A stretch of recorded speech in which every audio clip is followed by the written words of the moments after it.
తెలంగాణ మేము పదే పదే ఒకటే చెప్పినాం, ఫస్ట్ మా 968కి అనుమతులు ఇచ్చినాకనే ఇంటర్లింకింగ్ చేయాలి. ఆ ఇంటర్లింకింగ్ చేసే నీళ్ళలో సగం తెలంగాణకి ఇవ్వాలని కుండబద్దలు కొట్టినంత స్పష్టంగా ప్రతి మీటింగ్లో తెలంగాణ వాదిస్తూ వచ్చింది. కానీ మీరేం చేస్తుండ్రు? అది ఏమీ పట్టించుకుంటలేరు.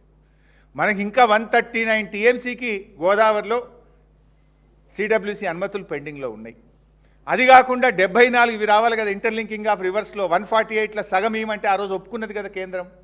ఈ 139 మరియు ఈ 74 అంటే 213 టీఎంసీలు ఇవాళ తెలంగాణకు బొక్కబడబోతున్నది. గోదావరిలో 213 టీఎంసీలు తెలంగాణకు నష్టం జరగబోతూ ఉంది.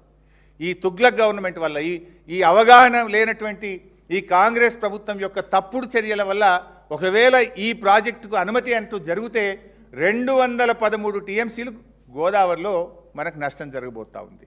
ఇది కాకుండా అసలు ఓవరాల్గా మనం ఏం జరుగుతుంది ఇంకా కూడా అర్థం చేసుకునే ప్రయత్నం చేస్తే, ఇప్పుడు ఆంధ్రప్రదేశ్కు వాళ్ళు 200 టీఎంసీలు డైవర్షన్ అనుకున్నారు. వాళ్ళు ఎంత ప్లాన్గా చేస్తున్నారు? ఇప్పుడు 47 సమ్మక్క వదిలిపెట్టాలట, మనం 15 మాకు గోదావరిలో సేవింగ్స్ ఉన్నాయని పెట్టిండ్రు, 45 ఈ ఇంటర్లింకింగ్ ఆఫ్ రివర్స్లో ఆంధ్రప్రదేశ్ షేర్ అంటున్నారు.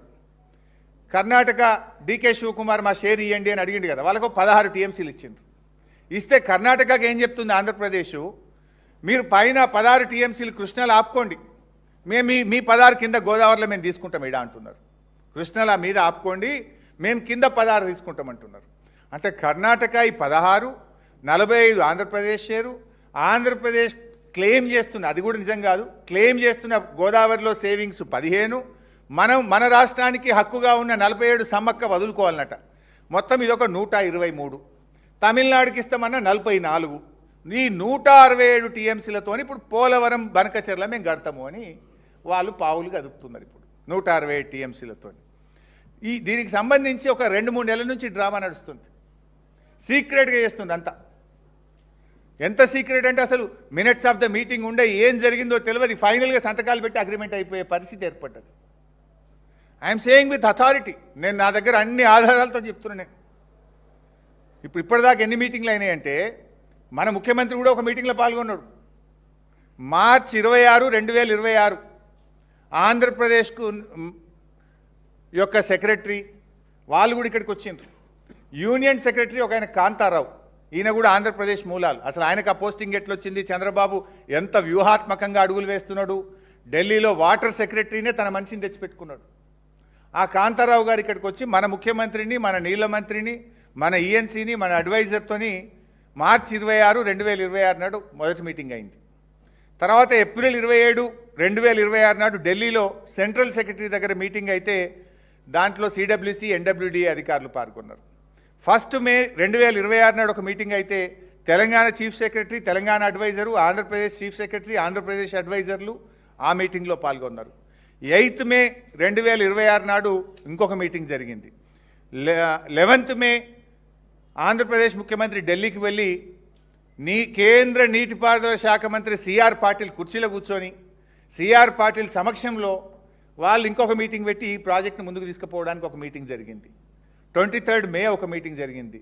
ఇవాళ ఆదివారం కాదు, నిన్నగాక మొన్న శుక్రవారం కూడా ఒక మీటింగ్ అయింది ఢిల్లీలో. అది ఇంకొక లింకు, ఏది మన మహానది పోలవరం లింకు కూడా పెడుతుంది. అందులో ఒక 147 టీఎంసీలు తీసుకుపోతామని.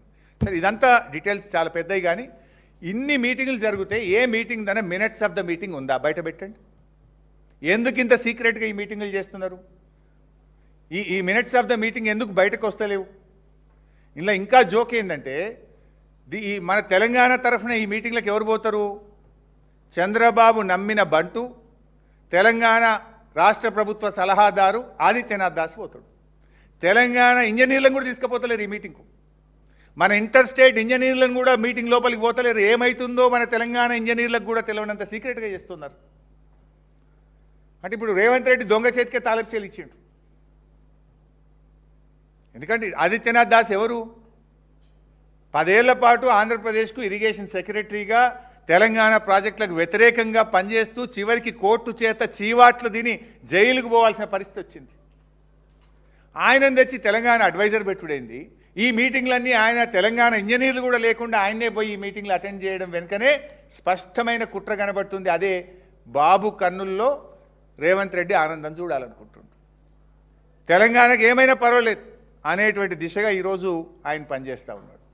నిజానికి ఇంకా బాగా అర్థం చేసుకోవాలంటే ఈ ఇంటర్లింకింగ్ ఆఫ్ రివర్స్ ఇవాళ దేశానికి కూడా నష్టం చేస్తున్నారు. జనరల్గా ఏమంటారు, ఏ నిర్ణయం తీసుకున్నా జాతీయ దృక్పథం ఉండాలి, దేశానికి మేలు జరగాలి అంటారు. నేను అనేక ఇంటర్లింకింగ్ ఆఫ్ రివర్స్ మీటింగ్స్లో పాల్గొన్నా. ఏమనేది, ఎక్కువ రాష్ట్రాలకు లాభం జరగాలి, ఎక్కువ రాష్ట్రాలకు నీటి వినియోగం జరిగినప్పుడే ఇంటర్లింకింగ్ ఆఫ్ రివర్స్ యొక్క ఇది పర్పస్ నెరవేరుతుంది అని చెప్పేవాళ్ళు.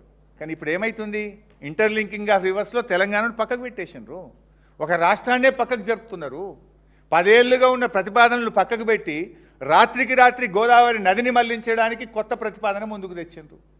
ఈ ప్రతిపాదనలో ఇంకా ఒక డేంజరస్ విషయం ఏంటంటే, ఇప్పుడు మన సమ్మక్క సాగర్ అనేటువంటిది అరౌండ్ దాని హైటు, మన సమ్మక్క సాగర్ హైటు 83 మీటర్స్ ఉంటుంది. Sammakka Sagar height 83 metres. సమ్మక్క సాగర్ నుంచి మనము నాగార్జున సాగర్ తీసుకుపోవాలంటే